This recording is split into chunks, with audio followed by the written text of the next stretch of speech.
You know, I've had this set up for a godforsaken long time, and as nice as it is, I feel like I need something new.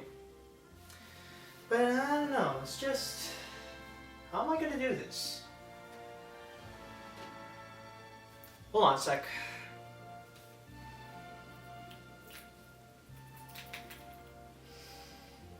Hopefully this will work.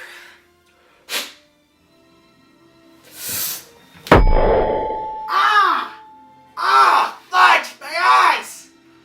Oh God, please! Oh God, I hope I still have vision after that. Or I hope at least the thing still works. My God, maybe the instruction manual could have been useful at this time.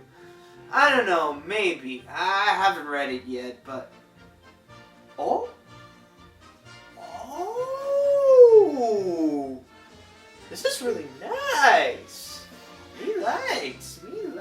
Oh, dude! And I got my whole DVD and Blu-ray collection here, and... what the fridge is this? Oh!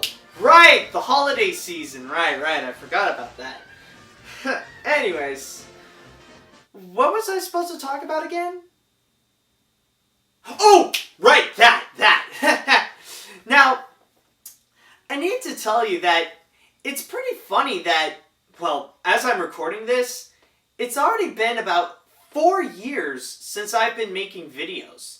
Just talking about movies and animation, and pretty much tell stories about the process of making it, and how people achieved into making animation and movies.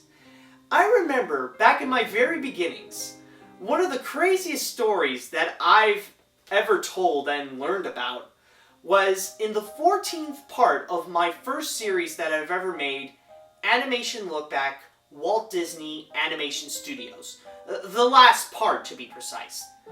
In there, I talked about the story of the making of Mary Poppins, where Walt Disney and his crew had to face their biggest obstacle, which they have never faced before, which was the original author of the book, P.L. Travers. And what's even funnier is that particular story was actually so interesting that they made a movie out of it. And this is where saving Mr. Banks comes in. I'll admit, as a Disney fan, I was actually excited to see how this would turn out. I mean, it's not every day that you see someone portray as Walt freaking Disney. Not only that, but an entire film that has Walt and his studio during his days? I just knew I couldn't miss it. So after waiting and looking at pics and trailers to see how they would try to pull it off, I immediately grabbed a ticket to the first screening that was shown at my local cinema. And the result? It's not really what I expected, but it was pretty good. What ended up becoming is not really about the making of Walt Disney's Mary Poppins itself, but more of a biography of P.L. Travers told through the film's production. Well, not all of it though, just flashbacks of her childhood and her involvement with the movie. But it really succeeds on explaining who she is. Sure, she's always grumpy and cranky and she was near impossible to work with, but she has every reason to be. The Mary Poppins books aren't just products to make her money or to show her writing chops, but it's actually part autobiographical. And it shows in the flashbacks where many different elements in the book and the movies came to be. So we don't just learn about who Travers is, but also where Mary Poppins came from. However, if you're a Disney fan, you might find that the flashbacks won't be as interesting as seeing Travers making the film with the Sherman brothers or with Uncle Walt. And at times, there are some that feel a bit unnecessary. Also, they did some fantastic work capturing the feel and how the studio in California was in the 60s, but not fully accurate. I'm not putting points off because of this, since this would be a bit nitpicking and it doesn't have much to do with the story itself. But there are some Disney elements that are a bit off. They can either only be found by the biggest Disney fans with the sharpest eyes, or just painfully obvious. But again, just minor details. But the biggest highlight this movie has that really makes it shine is the acting. They have done a beautiful job of actually making their performances believable, to the point that it feels like they're the people whom they're portraying. Rather it be Emma Thompson playing the bitter but passionate P.L. Travers, B.J. Novak and Jason Schwartzman as the Sherman brothers, Colin Farrell as Travers' caring father, Paul Giamatti as Travers' chauffeur, Ralph, the list goes on. But then there's Tom Hanks as Walt Disney. Now, I know I said that the Disney inaccuracies don't really matter here, but this one is just unavoidable. When I first heard that Walt would be played by Tom Hanks, I knew that it wasn't the biggest casting decision. The biggest problem with him is that he looks and sounds nothing like Disney. So much so that even Tom Hanks himself knows it. I don't look anything like Walt Disney. I don't sound like I could grow a mustache and part my hair. Now, I know that he has played other people that actually existed before, like Jim Lovell, Carl Hanratty, and recently Captain Phillips. But we're talking about Walt Disney, possibly the biggest and most recognizable name in entertainment history. Someone whom everyone knows what he looks like through the partner statue. If it were me, I would put Ed Norton as the role of Disney. All you have to do is just give him a mustache and slick his hair and then boom, instant Disney. Plus the fact that Tom Hanks himself is also one of the most biggest names in Hollywood with a very distinct voice that everyone associates with him, it's really hard to make the illusion that what's on screen is Walt Disney instead of Tom Hanks. Don't get me wrong though, Hanks is one of the best actors around, and he really does capture the personality and the mannerisms of good Uncle Walt. But it's just that a big Hollywood icon like Hanks can't play as another big Hollywood icon like Disney and convince the audience that he's the latter. Oh, Walt, now you gotta call me Walt. Nah, I just can't. I'll call you Woody, but not Walt.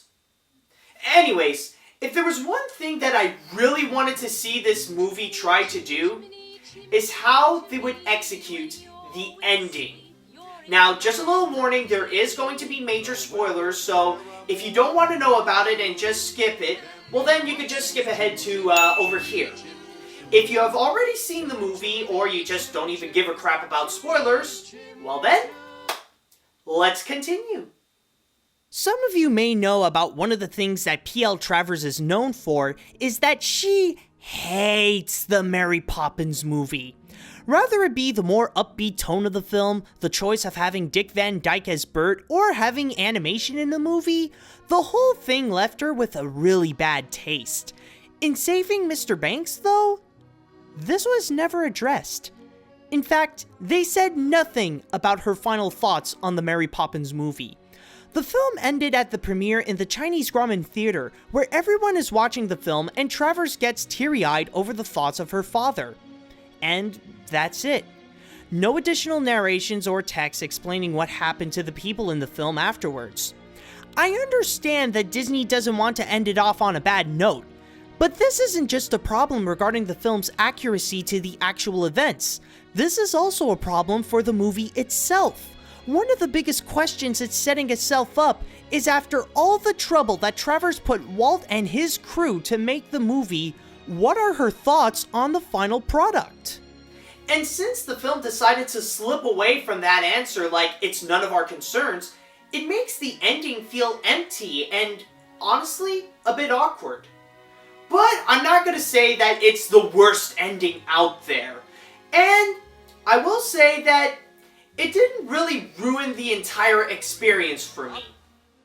Overall, sure, it's not as accurate as it should be, and it doesn't have the best ending around.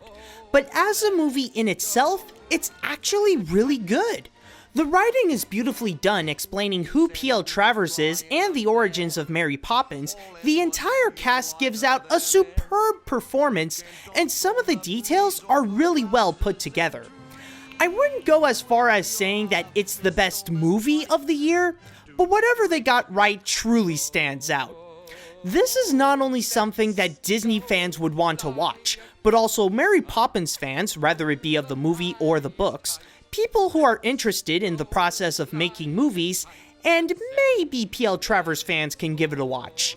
I'd give this movie an 8 out of 10. It has flaws, yes, but it didn't stop me from enjoying it. And that's pretty much it with Saving Mr. Banks. Rather, if we are going to see another movie with Walt Disney during his glory days, that will be a mystery.